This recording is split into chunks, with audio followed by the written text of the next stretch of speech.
In Washington, lawmakers are turning their attention to hundreds of unexplained sightings in the sky. Congress on Tuesday holding its first hearing of unidentified flying objects in half a century. Joe Khalil joining us live now with the details. Joe, we were talking about this on Tuesday, and we should tell our viewers, Congress does not think this is extraterrestrial life, but that doesn't mean there's not concerns.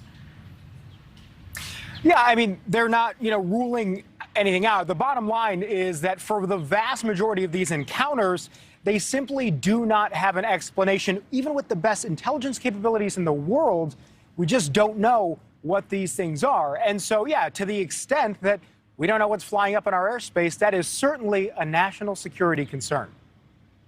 There are elements in our government that are engaged in looking for life in other places. Our goal is not to potentially cover up something if we were to find something. It's to understand what may be out there. It was the congressional hearing defense hawks and UFO enthusiasts waited more than half a century for.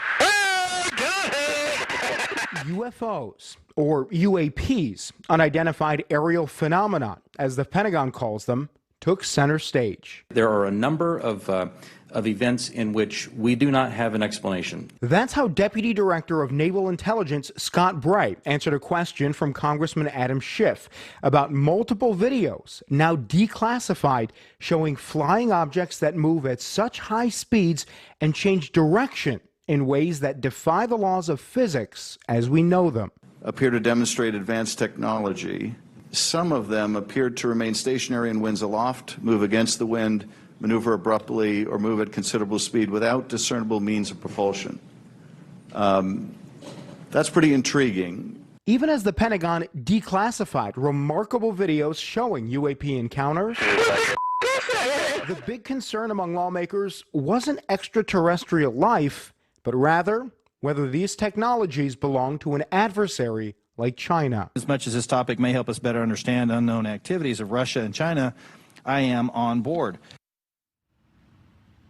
And Adrienne, one of the things I found fascinating about the hearing yesterday, the Pentagon says that they wanted to come out, be transparent, be public, because they want to get rid of the stigma around reporting these things. They say we could be learning a lot more about these encounters, but there were likely Navy pilots who were just simply too embarrassed to say, yeah, when I was flying up there, I saw a UFO or I saw a UPA.